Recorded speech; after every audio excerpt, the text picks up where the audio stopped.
Ya, baik, kita lanjutkan. Mas Angga, dari Timnas Amin, bagaimana melihat wacana pemakzulan ini?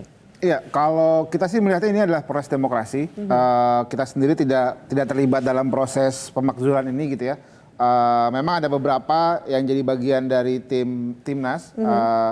Tapi kita tidak terlibat secara aktif dalam proses ini karena kita melihat ya ini aspirasi publik gitu. Siapapun terlibat boleh ikut dalam proses pemakzulan ini, mau ikut di petisi 100 atau mendukung di yang lain. Karena kan sebenarnya dalam konteks wacana publik pemakzulan ini sudah digagas atau dimulai juga dari beberapa speech-nya Saifullah Fatah yang secara jelas bilang bahwa ada beberapa pelanggaran-pelanggaran baik itu etik dan segala macamnya gitu ya kaitan sama kepemimpinan Pak Presiden Jokowi gitu. Tapi dalam perspektif pencalonan sendiri sisa 30 hari ini Timnas Amin sendiri fokus terhadap proses pemilu 14 Februari kita fokus turun ke masyarakat, menggait masyarakat dan sampai Pak Anies dan Pak Muhaimin fokus mempersiapkan debat-debat yang akan ada di beberapa pekan ke depan gitu. Jadi biarkan ini proses publik yang berjalan.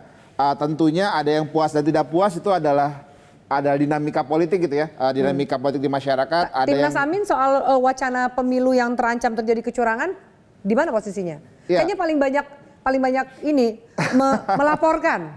Paling banyak dicurangi kayaknya. Paling banyak dicurangi. Ya, kita sendiri dalam konteks kecurangan gitu ya.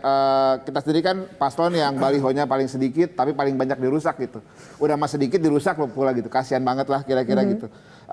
Tapi kita sendiri melihat bahwa proses kecurangan itu pasti ada, potensi kecurangan itu ada, apalagi intimidasi dialami teman-teman relawan di daerah gitu ya. Beberapa bahkan caleg-caleg kami gitu yang masang foto bareng paslon juga balihonya dirusak, bahkan ada ancaman terhadap calon presiden kami gitu kira-kira gitu ya. Meskipun kita melihat bahwa ya ini yang ngancam ini cuma sok-sok keren aja gitu namanya di media sosial kan. Tapi kita melihat bahwa ancaman-ancaman ini kalau misalnya dibiarkan juga bisa jadi nggak bagus buat demokrasi kita gitu. Makanya segala hal yang ada kita sih berharap aparat penegak hukum, Bawaslu, kepolisian itu bisa berpihak secara netral gitu ya.